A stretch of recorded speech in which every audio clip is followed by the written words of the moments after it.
when they are alive, then you must be there for them. And in the words of Imam Zainul Abidin, take a look at what Sallu ala Muhammad wa ali Muhammad. See what it is that your parents want, and see what it is that you want. And then prefer the desire of your parents to your own desire, if it is not something that is forbidden in Islam. Don't say that your parents are old, and now I have a life and I am busy, so you can come and maybe stay in the extra room and be an afterthought in my life. But I have my life fully arranged and fully defined.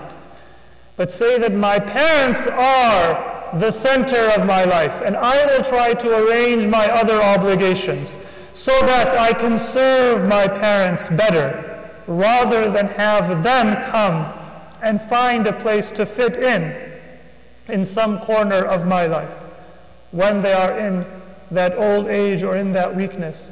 When they are alive, try to make them the center of your universe, if not in a constant physical sense, then in a spiritual and in an emotional sense, serve them. And if your parents are not alive, then the relationship is not cut off. You do not have the bounty and the blessing of being able to see them, but they still see you. They still have a relationship with you, and they find out what you are doing. And so the Prophet gave us two instructions. One, whatever good deeds you do, include your parents in your niyyah and in your intention, which is a way for us to increase the blessings of our good deeds without any kind of additional effort. But simply by making that intention, we are making our actions more profound and meaningful. You give sadaqah, then give sadaqah on behalf of your parents, or dedicate the thawab of that sadaqah to your parents, or both. Some of our ulama, they have said that if you want to get the maximum benefit, then do a good deed. You get the reward of doing a good deed. Do that good deed on behalf of your parents, the imams, ma'sumin, and then you get a double good deed. You get a double reward, because you are doing a good deed and you are doing it on behalf of other believers, whether it be your parents, whether it be the ma'sumin. Those are the two most important, but you can include as many people as you would like. And then once you have done the good deed, say that, oh Allah, I dedicate the reward of this good deed to my parents and to maybe another one of the ma'sumin. And so now you get a third good deed. You get triple the reward and the credit for a single act of kindness, a single act of generosity. The reason for that is that you are reminding yourselves of several connections and several relationships in a single good deed. So one thing is that the Prophet said, whatever good deeds you do, remember your parents and include them in your thought. Either do it on their behalf or dedicate the reward of that good deed to them, or both. And the second thing is, وَلَا يَسْتَسِبُّ لَهُ. Make sure that whenever people look at you, then they will say a prayer for your parents, because they will say that this person was raised by noble people to have such generosity or nobility in his or her own character. And that is one of the best ways that we can honor our parents, by being good people. And when people see us, then they will think that these are characteristics and traits that must have been taught by noble parents. That was the way that Ahlul Bayt raised their children, so that even when they were in old age, decades, years after their parents had left this world, they would remember their parents. We are here to remember the passing of a mother. So let us remember the mother of Imam Hassan and Imam Hussein and Lady Zainab and Kulthum. A mother who died when her children were young. All of her children were under the age of 7 when their mother died. But whose children spent their entire lives remembering their mother. Spent their entire lives living up to the training and the values and the teachings that had been given to them by their mother.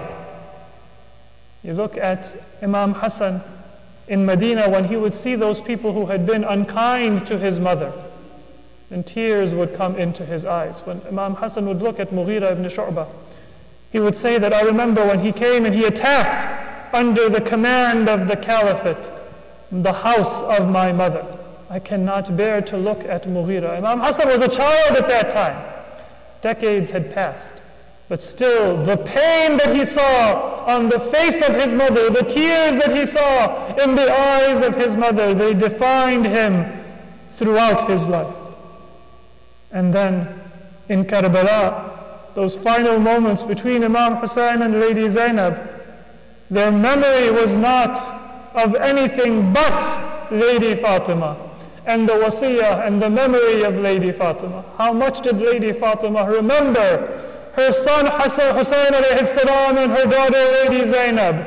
We have a hadith that in her final moments, Lady Fatima made a wasiyah to her husband Imam Ali alayhi salam. She said, O Amir al-Mu'mineen, when I have left this world, then bury me at night. Don't let those people who oppressed me be present at my funeral. And then she made a very particular wasiyah. She said that, O Ali, after you have buried me, then come and stand by the head of my grave, because I will be alone in that grave. And there will not be a large funeral, as would be due for the daughter of the Prophet. O Ali, you will be my funeral procession. So don't leave me alone. وَأَكْثِرْ مِنْ تِلَاوَةِ الْقُرْآنِ. Recite Quran for a long time when you come to my grave. وَابْكِنِي, and shed tears for me. وَابْكِ لِلْيَتَامَى, and cry for my orphan children.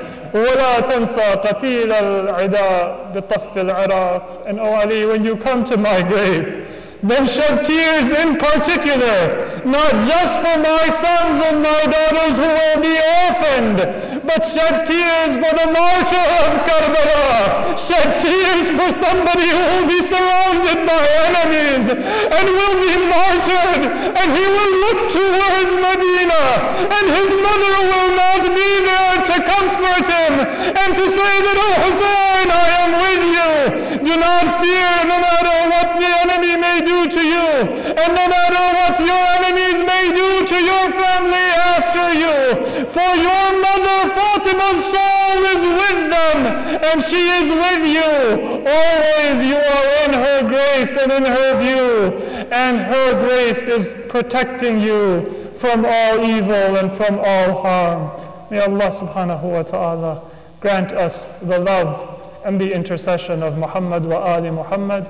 May Allah subhanahu wa ta'ala send to Marhooma Kulsum bint Qurban Ali the thawab of this majlis, the recitation of Quran, and all of the good intentions and the du'as of her children and her family and our community. May Allah subhanahu wa ta'ala grant her a high place in the company of Muhammad wa Ali Muhammad in the hereafter, and always bring her good news from her family, from her children, and from her survivors. May Allah subhanahu wa ta'ala forgive all of our marhumeen, and may Allah subhanahu wa ta'ala count us among the sincere followers of Ahlul Bayt. For your marhumeen, for Marhooma Kulsum bint Qurban Ali Girniwala, and for all of the ulama and the shuhada of Islam, let us recite the Surah Fatiha masbuqatan bis salawati ala Muhammad wa ali Muhammad.